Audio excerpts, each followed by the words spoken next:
Morning, everybody. Um, bunch of silly things coming across my mind today. Um, One of which was why did I kind of go down this road of writing books and screenplays and getting involved in the entertainment side of life? Why am I kind of making that career shift? I mean, after all, as a physicist, you'd think there's better things for me to do with my time involving quantum mechanics, which nobody understands, and the math sucks, but still. Quantum mechanics, by the way, is code for wild ass guess with math.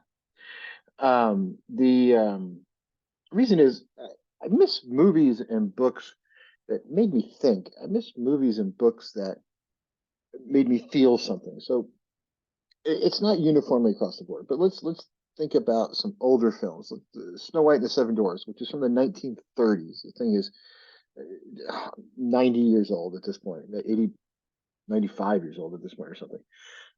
It um it made people feel something. It made people invoked emotion. It gave people a sense of uh, uh, some kind of reaction to what was going on the screen, other than gee, look at those special effects. And fast forward to something a little more recent, you get the 70s and 80s action flicks where some of them are kind of goofy, right? You start to get into the more action oriented thing, less story, more, hey, it's just the latest Arnold Schwarzenegger film, so who's he beating up this time? Hey, it's Jackie Chan in the Old West instead of as a cop, right?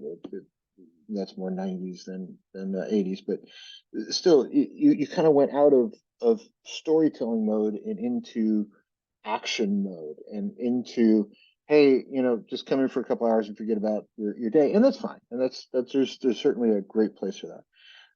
In between there, somewhere you had peak Mel Brooks, which Blazing Saddles, Young Frankenstein, yes, they're comedies, but still those were ones that made you feel something. It made you feel like Dr. Frankenstein. He was ashamed of his family, and now he's not, and it did it through a comedic voice that was brilliant. Um, the, Blazing Saddles, let's just face it, it made us all seem that everybody's an idiot and stop being that. But yeah, those are films that made you think and made you feel something. And 2001: A Space Odyssey, Stanley Kubrick, it made you think about whether or not AI is the right thing. Terminator, James Cameron, made you think, is AI really the way for us to go? And like a news for you, I've worked with AI. Too late. It's out of the box. Right? It's we don't have Skynet, but it's coming, right? Not Skynet coming, but AI is not going to go away, right? No matter how much it is. The with modern movie making, a lot of times what I hear from people when I try to talk to them about it is, "Hey, what'd you think of this film or that film?" Oh, you've got to see the special effects. It's great. The effects are awesome. There's this CGI thing that I don't care. It's cool. I mean, I'll go see it. I watched Avatar along with everybody else, and for the life of me, I get the story. I understand it, but I don't care as much as I do about the fact that the special effects were just amazing. If you look at Marvel movies when they started with Iron Man, which was sort of the first reincarnation of the Marvel comic universe for this generation, it had a story to it. It kind of told a story in a way that the later ones, like Endgame, didn't. It was just a giant CGI battle. Um, and there's a place for both of those, but I miss good storytelling. That's why this year, when movies were coming out towards the end of the year, I was kind of reluctantly getting back into going out to the theater and seeing things, not because of COVID reasons, just because there hadn't been anything out I cared about. But I have kids, so you take the kids to see movies, and anything they wanted to see recently, I didn't necessarily look at and go, "Gee, that's great entertainment for dad," because well, they're kids, right? They're not really into the stuff I'm into. Then Oppenheimer hit, and Christopher Nolan really, really, really brings out the emotion of the time. And as a physicist, it's one of those stories that I know ludicrously well anyway. And I actually met one of the people that was mentioned by name in the film because, when you're a physicist, you meet people in the field. I mean, he was old when I met him, but still, I met one of the people named in the movie. But that movie made you feel something, it made you think something. And that's brings me to my next topic is why do I get interested in horror movies? As a kid, did I love reading, these kinds of things? Well, it's because those brought forth a feeling, they brought forth an emotion that you don't get from some books, you don't get from some storylines. Tom Clancy's was a great writer. I really enjoyed the Jack Ryan stuff, and it did kind of make you feel a few things, but it was more techno thriller than it was emotional roller coaster, right? You kind of know Jack's going to win because he's Jack, and Americans are good guys and Russians are the bad guys. So you kind of know how it's going to come out. You just want to see how you get there.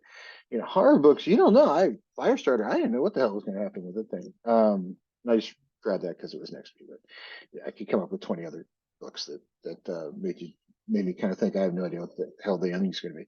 But they all tended to be in the horror genre. They weren't really in the action thriller genre.